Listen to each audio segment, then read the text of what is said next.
नमस्कार प्यारे बच्चों, बहुत बहुत स्वागत है आपका। और बहुत सारे सवाल मुझसे पूछ रहे हैं बच्चे जो बिहार इंजीनियरिंग यूनिवर्सिटी पटना के हैं। तो पिछले कुछ सालों में बिहार यूनिवर्सिटी का जो इंजीनियरिंग भाग है वो बहुत ज़्यादा डायनेमिक रहा है। एक बार उसने जो AKT जो आपका नॉलेज यूनिवर्सिटी है उसका एक सिलेबस था। उसके बाद फिर उसने सिलेबस में बहुत सारे बदलाव किए। कोरोना के टाइम तो कुछ बदलाव ज़रूरी भी थे, उसके बाद भी कुछ बदलाव किए हैं। अभी हाल फिलहाल में उसने ग्रुप ए और ग्रुप बी के दो तरह के सिलेबस दिए हैं। इवन ग्रुप ए और ग्रुप बी को बांटा है, कंप्यूटर साइंस जो आपका है और सिविल मैकेनिकल उस तरह के ब्रांचेस हैं। तो उसमें जो है आपके यूनिट, इसमें उन्होंने 5-6 यूनिट का एक फिजिक्स का सिलेबस दिया है। तो प्राइमरली हम लोग बात करेंगे इस फिजिक्स के 6 यूनिट के इस सिलेबस के। अनाउंसमेंट मैं करने जा रहा हूँ। देखो अभी क्या है, आज तारीख है 11 तारीख है, ठीक है। 11 तारीख है, 12, 13, 14, 15, 16, 17, 15, 16, 17 छुट्टी है। 15 अगस्त रहेगा, हाफ डे तो रहेगा ही। 16 को जन्माष्टमी है, 17 को संडे है। तो मेरे वीडियो कब से आने शुरू होंगे? तो अभी क्या है, अभी इस हफ्ते में पूरा प्रिपरेशन कर रहा हूँ। बैकएंड में प्रिपरेशन मेरी चल रही है। 15, 16, 17 ये 3 दिन मैंने रखा है अपने सारे मोबाइल फ़ोन को अच्छी तरह से रिचार्ज करके। दिन भर ये जो 3 दिन होंगे, इसमें दिन भर हम खाली रिकॉर्डिंग करेंगे। रिकॉर्डिंग करने के बाद क्या होगा, उसमें कुछ एडिटिंग का समय होता है। एडिटिंग का समय दे करके हम एक पूरा शेड्यूल बना देंगे। तो मेरी कोशिश ये रहेगी कि पूरे 1-2 हफ्ते का वीडियो मैं यूट्यूब पे अपलोड कर दूँ। वो आपको एक निश्चित समय पर मिलते रहेंगे। निश्चित समय पे आपको वीडियो आपके सामने आते रहेंगे। आप वीडियो को पढ़िए, जैसा बताया जा रहा है वैसा पढ़िए आप उसको। ऐसा नहीं कि सारे वीडियो एक साथ दे देंगे, तो उसमें क्या होता है ना कि थोड़ा सा ढीलापन आ जाता है। तो हमने एक वीडियो दिया, फिर 2 दिन बाद एक वीडियो दिया, फिर 2 दिन बाद एक वीडियो दिया। तो नॉर्मली जैसे क्लासेस भी होती हैं कॉलेज में या कोचिंग में, हर रोज़ की जगह पर एक एक दिन का गैप दे दे के, तो उस तरह से आपका हम पूरा सिलेबस वहाँ पर कवर कराएंगे। इससे क्या होगा कि अगर 2 हफ्ते का मेरे पास बफर रहेगा तो हम आराम से बिना जल्दबाजी किए खूब अच्छे तरीके से अपने लेक्चर को प्रिपेयर कर सकते हैं। तो इसीलिए बच्चे पूछ रहे हैं कि सर कब से आएंगे, तो आप डर मतलब ये, अरे सर देर हो जाएगी। देर, घबराओ नहीं, देर नहीं होने वाली है। वीडियो में ऐसा बनाऊंगा कि आपको पूरी तरह चीज़ें समझ में आ जाएं और आप खुद से उसको कुछ लिख सको, कुछ लिखने की आपकी प्रैक्टिस भी वहाँ पर हो जाए। तो वीडियो पूरी तरह से सेल्फ कंटेंड होगा, अपने आप में पूर्ण होगा और उससे ज़्यादा फिर आपको बहुत कुछ ज़रूरत नहीं है। स्टडी मटेरियल भी मैं आपको दूंगा, पढ़ने के लिए भी आपसे कहूँगा कि भाई इसको पढ़ा करो, और लिखने के लिए भी आपको मटेरियल मैं वहाँ पर प्रोवाइड करा दूंगा। इतनी जिम्मेदारी हम ले रहे हैं। अब ये सारे अनाउंसमेंट, AKTU का भी मैंने वीडियो लेक्चर का अनाउंसमेंट किया है, बिहार का भी मैं अनाउंसमेंट कर रहा हूँ, सिर्फ इसलिए ताकि मैं खुद में उस प्रेशर को महसूस करना चाहता हूं कि नहीं, मैंने बच्चों से कहा है और मुझे ये काम करना है। तो अगर मैं आपसे रिक्वेस्ट कर रहा हूं कि आप मेरे वीडियो को पूरा देखा करिए, ताकि मुझे लाइक करिए, मुझे कमेंट करिए, ताकि मेरे वीडियो को बूस्ट मिले। तो अगर मैं कह रहा हूं बच्चों को, तो बच्चे भी कहेंगे कि सर उसके बदले मुझे क्या मिलेगा। तो मेरा है कि भाई मैं आपको पहले वैल्यू दूंगा और आपसे विनती करूंगा कि आप भी मुझे सपोर्ट के रूप में वीडियो को पूरा देखें, लाइक करें, सब्सक्राइब करें, उसको प्रमोट करें, ताकि इस चैनल को एक बूस्ट मिले। तो बहुत जल्दी से मैं आपके सामने डिस्कशन कर लेता हूं कि ये जो पूरा आपका सिलेबस है, इस सिलेबस का रूपरेखा क्या है, इसका स्ट्रक्चर कैसा है। इसमें जो पहली यूनिट है बच्चों, पहली यूनिट आपकी मैकेनिक्स की हम मान सकते हैं। पहली यूनिट जो है वो मैकेनिक्स की है। मैकेनिक्स क्यों कह रहे हैं? क्योंकि इसमें आपको फ्रेम ऑफ रेफरेंस की बात होती है। फ्रेम ऑफ रेफरेंस के बारे में जब लोग पहुंचेंगे वहाँ पर तो बात करेंगे, शुरुआत करेंगे। फ्रेम ऑफ रेफरेंस की बात होती है, रोटेशनल फ्रेम के क्या मतलब होता है उसकी बात होती है।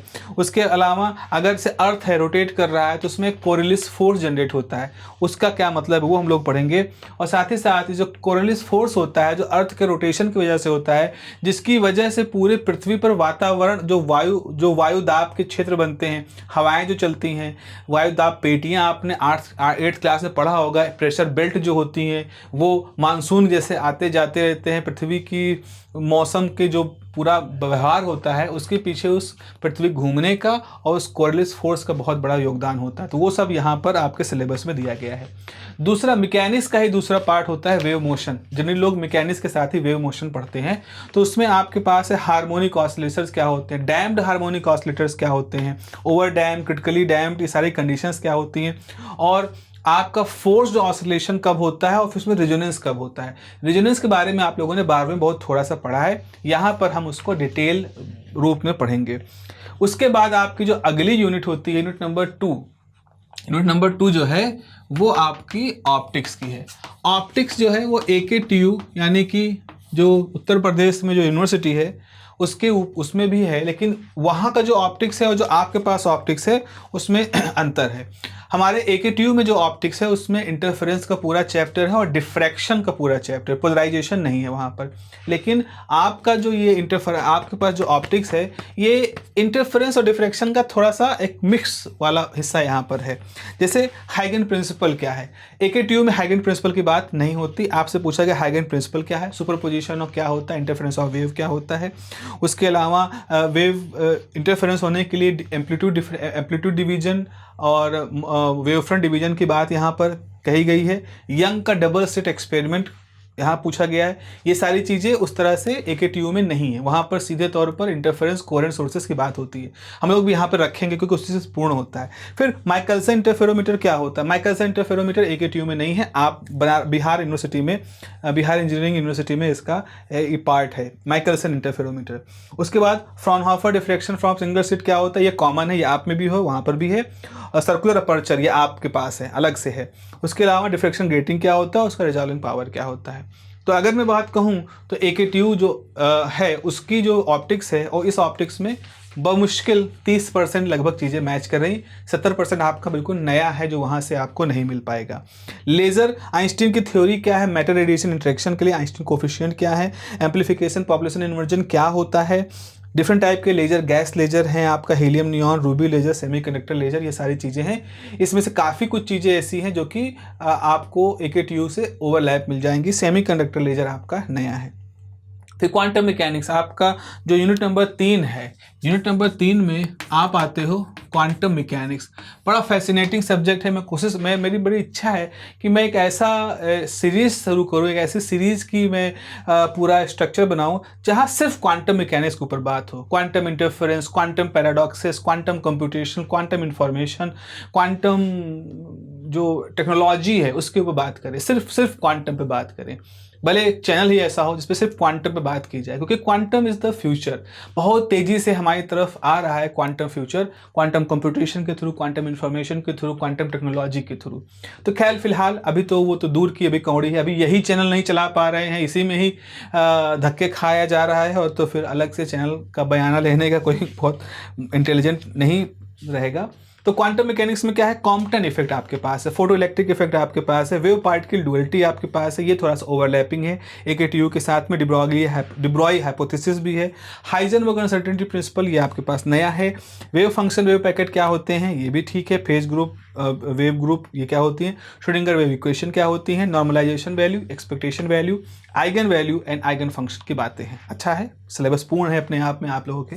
एप्लीकेशन के रूप में आपके पास है Schrodinger wave equation 1 dimension box में, और फिर उस 1 डायमेंशन बॉक्स के लिए आपको wave function, eigen value, energy, momentum ये निकालना पड़ेगा। थोड़ा डिटेल में आपके पास है, AKTU में इतना डिटेल नहीं है। उसके बाद यूनिट नंबर 4 जो है, यूनिट नंबर 3 थी, यूनिट नंबर 4 है मूल रूप से इलेक्ट्रोमैग्नेटिक थ्योरी के लिए है।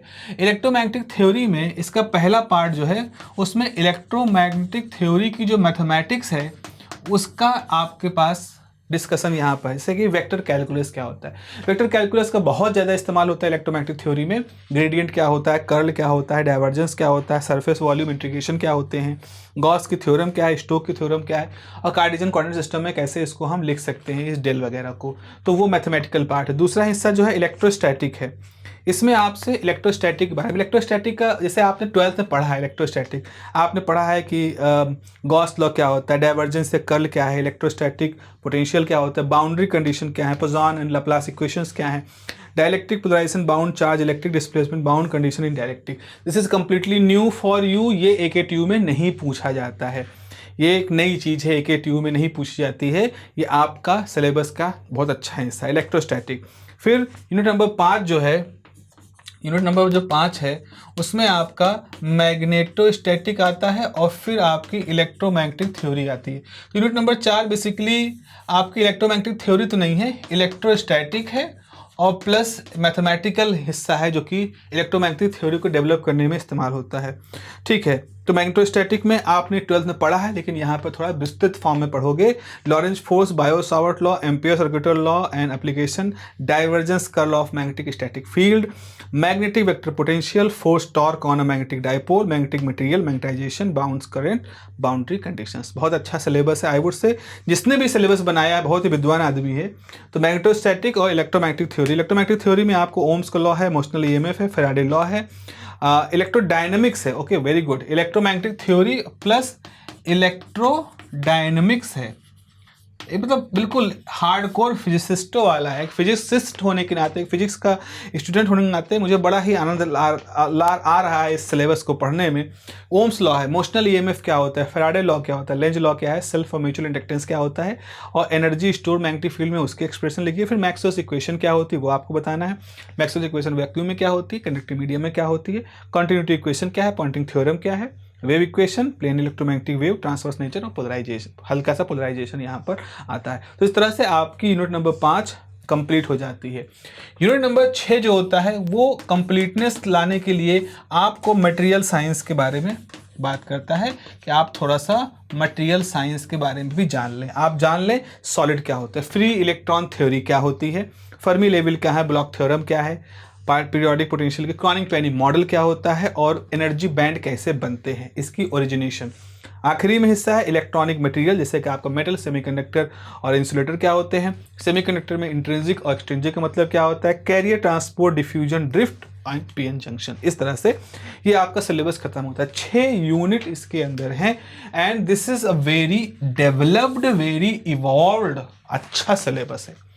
बधाई के पात्र हैं बधाई के पात्र हैं बिहार इंजीनियरिंग यूनिवर्सिटी के वो लोग जिन्होंने इस तरह का सिलेबस बनाया है। सिलेबस अच्छा सिलेबस है, हार्डकोर फिजिक्स वाला सिलेबस है। मतलब आप ऐसे हल्के में इसको नहीं ले सकते हैं।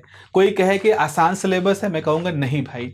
आसान अगर आपको लग रहा है या तो आप बहुत बड़े विद्वान हैं, आईआईटी वाईआईटी के लेवल के प्रोफेसर हैं, या आपको कुछ मालूम ही नहीं कि इसमें है क्या और जब होगा तब देखा जाएगा। This is a very nice syllabus. और एज बच्चे होने के नाते आपके सामने ये चैलेंज है कि अगर टीचर कहता है अच्छा है तो इसका मतलब बच्चे कहेंगे हो गया अच्छा। मतलब अच्छा, टीचर का अच्छा होने का मतलब बच्चे के लिए समस्या है। टीचर क्या कह रहे हैं, क्या घटिया सिलेबस है, तो बच्चा कहेगा इसका मतलब हमारे पहुंच में है। ये एक जनरल फेज है, इसको ध्यान रखिएगा, कई जगहों पे सही साबित होता है। तो टीचर ने कहा अरे वाह क्या बढ़िया सिलेबस है, इसका मतलब बच्चों ने कहा कि लो लग गई, लंका लग गई। और अगर किस टीचर ने कहा अरे बड़ा बढ़िया सिलेबस है, तो इसका कई बार मतलब ये होता है कि अरे मतलब हमारे पहुंच में है, इनको शायद थोड़ा सा इसकी प्रतिष्ठा में कमी दिख रही होगी। तो ये हम लोग बात करेंगे।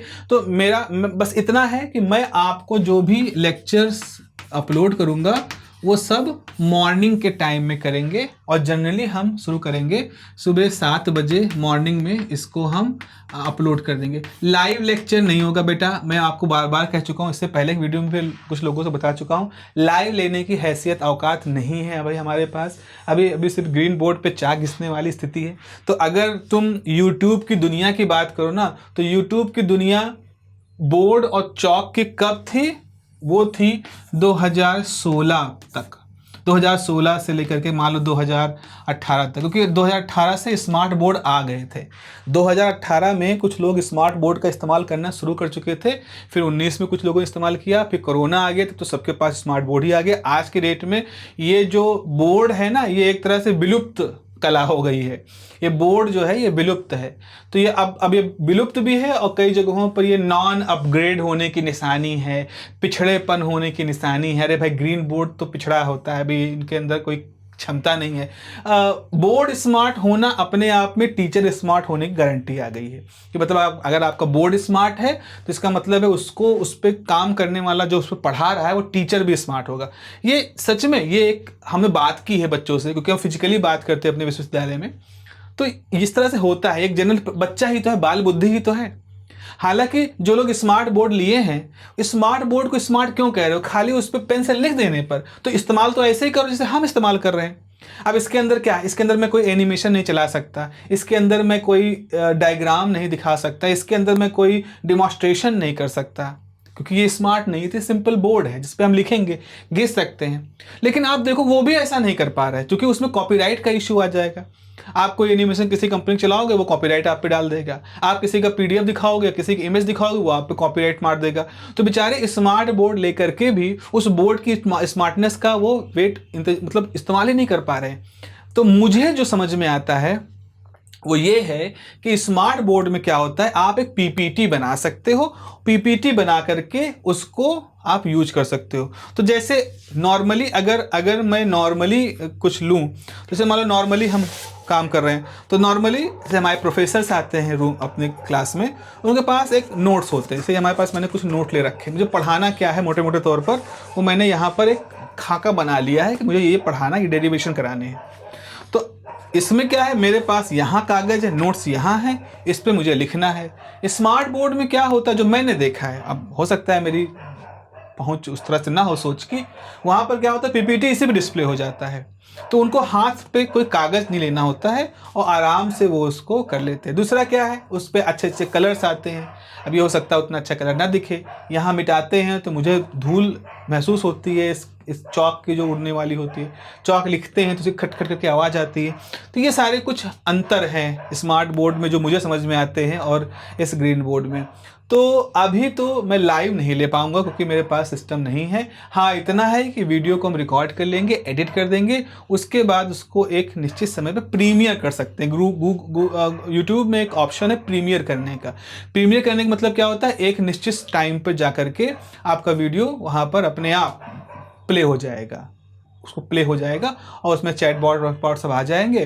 तो उस समय क्या होगा कि हम उसको रोक नहीं सकते क्योंकि वो ऑलरेडी रिकॉर्डेड वीडियो वहाँ पर गया है, अपना चल रहा है और चलता रहेगा, और आप भी देखिए और हम भी वहाँ बैठे रहेंगे। अगर उस समय है तो जैसे आपने कुछ पूछा तो हम ही उस पर कमेंट कर देंगे। तो आपको लगेगा कि मैं पढ़ा रहा हूँ तो मैं कमेंट कैसे कर रहा हूँ, नहीं, वो प्रीमियर हो रहा है वीडियो, तो मैंने पहले से रिकॉर्ड करके उसको अपलोड कर दिया है। अब आप जो बोल रहे हैं, जो क्वेश्चन पूछ रहे हैं, हम ही हैं वो जो उसका आंसर दे रहे हैं। ये प्रीमियर का अच्छा खूबी होती है, मुझे इसकी खूबी ये लगती है कि वो टीचर खुद ही बैठ करके चैट में आपसे बात कर रहा होता है। जनरली क्या होता है, लाइव में क्या होता है, जब हम लोग बात करते हैं तो लाइव में टीचर वो कमेंट नहीं देख पाता, इतनी तेजी से चलते हैं। लेकिन जब प्रीमियर हो रहा होता है तो टीचर उसमें फ्री है, तो वो अपना बैठ करके उस कमेंट को रिप्लाई कर सकता है। तो ये सब चीज़ें हैं। तो आपको मेरी जैसा मैंने बताया 18 अगस्त से आपको ये वीडियो लेक्चर मिलने शुरू हो जाएंगे। प्रयास ये रहेगा कि 45 से 50 मिनट के ये वीडियो होंगे और 40 वीडियोस में हम ये पूरा कोर्स पूरा कर देंगे। और आप ये समझिए कि 20 वीडियो पर मंथ के हिसाब से मेरा शुरुआती अनुमान है। ये 20 वीडियो पर मंथ के हिसाब से हम इसको रखेंगे। तो इसका मतलब है 5 वीडियो पर वीक का है। अब ये जो वैल्यू है 5 से लेकर के 3 से लेकर के 5 के बीच में रहेगी। शुरू में देखो थोड़ा सा मुझे देखना पड़ेगा कि कितना प्रयास करें, कितना एफर्ट इस पे डालें। भाई अब हम वीडियो बना रहे हैं, उस पर कोई रिप्लाई नहीं आ रहा, कोई रिस्पॉन्स नहीं आ रहा, 20, 25, 30 व्यू आ रहे हैं, तो फिर हिम्मत टूटने लगती है ना। तो अगर शुरुआत में हम 3 वीडियोस डालना शुरू करेंगे, हफ्ते में 3 वीडियोस डालना शुरू करेंगे, और इस तरह से होते हुए देखेंगे क्या रिस्पॉन्स है। अगर रिस्पॉन्स अच्छा है, बच्चे देख रहे हैं, व्यू टाइम अच्छा आ रहा है, व्यू अच्छे आ रहे हैं, ड्यूरेशन ज़्यादा है, व्यू कम हो ठीक है, लेकिन बच्चे देखें तो पूरा 20-25 मिनट। अगर वो 45 मिनट का वीडियो है तो कम से कम 50% टाइम तो वो तो दें उसके ऊपर। सोच रहे हैं एग्ज़ाम टाइम में देंगे, तो अगर अच्छा रिस्पॉन्स आएगा तो आप समझिए 30% सिलेबस जो होगा, 30% सिलेबस हम टेस्ट मोड में रिकॉर्ड करेंगे, मतलब टेस्टिंग चल रही होगी। 30% सिलेबस हम कंप्लीट करेंगे इस टेस्ट मोड से। अगर यहाँ से मुझे लगेगा कि व्यू अच्छे हैं, लोग देख रहे हैं, बच्चे देख रहे हैं, मतलब भले 10 व्यू आए मुझे कोई फ़र्क नहीं पड़ता, 10 बच्चे भी देख रहे हैं बहुत बड़ी बात है, लेकिन जो 10 व्यू वाले हैं वो कम से कम 40-50% पूरा वीडियो देखे। तो इतने प्रयास से वीडियो बनाया जा रहा है, उसको देखो तो थोड़ा सा। तो अगर 30% सिलेबस पूरा होने के दौरान तक हमारा रिस्पॉन्स सही है तो एकदम से फिर हम एक्सेलरेट करेंगे और फिर 5 से 6 वीडियो पर डे के पर वीक के हिसाब से करेंगे और फिर आपका 2.5 महीने के अंदर ही ये पूरा सिलेबस पूरा हो जाएगा, बहुत ही विस्तार के साथ, एकदम गहराई में उतर करके घुस करके, जैसा कि इंजीनियर को होना भी चाहिए। इंजीनियर सतही वाले ज्ञान वाला नहीं है मामला, गहराई में घुस करके क्यों हुआ। जब तक आप गहराई की समस्या के तल्ली में बिल्कुल घुसोगे नहीं तो आप खुद ही सोचो उसका समाधान आप कहाँ से पाओगे। और आपकी जिम्मेदारी, लोग आपकी तरफ मुंह फैलाए देख ही रहे हैं कि भाई ये बंदा आएगा मेरे समस्या का समाधान करेगा, ये तो इंजीनियर है, और आप खुद ही समस्या को नहीं समझ पा रहे हो। तो इसीलिए घुस करके सब्जेक्ट के अंदर गहराई में जा करके हम लोग उसकी एनालिसिस करेंगे। और साथ ही साथ इस बात का भी ध्यान रखेंगे कि आपको पीएचडी नहीं करनी है। मैंने पीएचडी की है तो मैं आपको पीएचडी करवाने के लिए नहीं वहाँ पर उतना पढ़ाऊँगा, बस इतना तो पढ़ा ही दूंगा कि आप जब उत्तर लिखो तो वो उत्तर औसत से अच्छा हो, भीड़ जो लिख रही है उससे अच्छा लिख रहे हो और समझ के लिख रहे होगे तो उसका रिफ्लेक्शन आपकी कॉपी में मिलता है। तो चलिए बच्चों, इतना ही रखते हैं अभी फिजिक्स के लिए। और हाँ, एक और चीज़ है, अगर रिस्पांस अच्छा है, जैसा कि मैंने कहा रिस्पांस अच्छा है, तो देखो मैंने एक सिलेबस और डाउनलोड किया है। This is the syllabus of engineering mathematics 1। ये भी मैंने डाउनलोड किया। आज मैंने 2 सिलेबस आप लोगों के डाउनलोड किए हैं, प्रिंट निकाले। एक तो ये इंजीनियरिंग फिजिक्स का सिलेबस है, इसको तो मुझे कराना है। ये एक और सिलेबस है जो कि है इंजीनियरिंग मैथमेटिक्स 1 का इंजीनियरिंग मैथमेटिक्स 1 का linear algebra part 1 part 2, calculus of single variable, multi variable and multi variable calculus, differentiation, multi variable integration और वेक्टर कैलकुलस। बहुत अच्छा सिलेबस है। इस बात का तो मैं मुरीद हो गया हूँ कि बिहार वालों ने सिलेबस बहुत बढ़िया बनाया है। भाई मगध देश है, बढ़िया पुराने विचारक रहे हैं वहाँ पर। और एक और सिलेबस मैंने डाउनलोड किया है इलेक्ट्रॉनिक्स का, ये आपका इलेक्ट्रॉनिक्स का है, सेमीकंडक्टर, डायोड।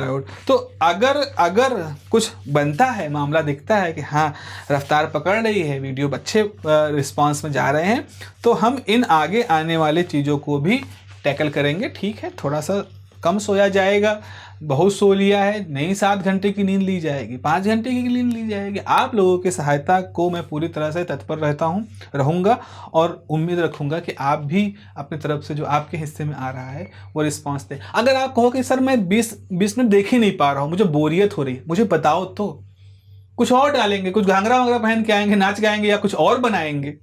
तो खैर वो तो मजाक की बात है, कुछ और तरीके से बताएंगे उसको, मतलब कोशिश करेंगे क्या पेडागॉजिकल उसमें हम जा सकते हैं। तो लेकिन बताओ तो कि नहीं वो है। और रही बात, देखो भाई विषय है तो विषय तो थोड़ा सा तो गंभीर विषय है, तो थोड़ा गंभीर तो होना पड़ेगा। आपको अपने आप को थोड़ा सा उस तरह से ट्यून करना पड़ेगा। ये तो मानते ही होगे कि हर विषय मनोरंजन नहीं होता, कुछ विषय एक गंभीरता का पुट लिए रहते हैं। उस गंभीरता की सीमा के अंदर जितना मनोरंजन हो सके उतना मनोरंजन हो रहा है। भाई अगर मनोरंजन करना है तो खेलो कूदो, जाके चुटकुले सुनो, कपिल शर्मा का शो देखो। विषय में मनोरंजन की जहां गुंजाइश हो वहीं पर ही तो आप कर सकते हो। तमाम स्टडी हुई इसके ऊपर। टीचर्स बेमतलब के मेटाफोरिक एग्जाम्पल देते हैं, टीचर बेमतलब की बातें बोलते हैं। क्लास इज अ परफॉर्मेंस जहां पर एक क्षण भी आपको टारगेट से हटना नहीं है। टीचर को एक क्षण भी टारगेट से हटने नहीं चाहिए। सो जहां कहीं भी गुंजाइश हो मनोरंजन की, थोड़ा हल्के फुल्के क्षण की, वो हम कर सकते हैं। लेकिन पूरे लेक्चर को ही मजाक बना देना तो पढ़ाई का मजाक है, सब्जेक्ट का मजाक है। मुझसे आप प्लीज़ उम्मीद मत रखिएगा, मैं उतना मजाकिया नहीं हूँ। मैं एक सेमी सीरियस किस्म का व्यक्ति हूँ। तो अपने विषय की गंभीरता के शायद उसकी वजह से वो सीरियसनेस मेरे अंदर आ गई है। तो मैं उस सीमा के अंदर जितना मेरे अंदर सेंस ऑफ ह्यूमर है उसका मैं इस्तेमाल करूँगा आपके लिए, और कोशिश करूँगा कि आपको इसके साथ जुड़ाव महसूस हो सब्जेक्ट के साथ में। और आपके कमेंट से मुझे अंदाज़ा लगेगा कि रास्ता सही है मेरा कि गलत है। चलिए मिलते हैं अगले क्लास में, जल्दी ही अनाउंसमेंट होगा। और अगर जल्दी रिकॉर्डिंग शुरू हो जाएगी मेरे पास तो मैं बहुत जल्दी आपके सामने वीडियो रखूँगा। वीडियो रिकॉर्ड करके रखने के मेरे पास कोई औचित्य नहीं है, मुझे आपको देना ही देना है। चलिए फिर मिलते हैं अगली क्लास में। Have a nice day, take care, bye bye.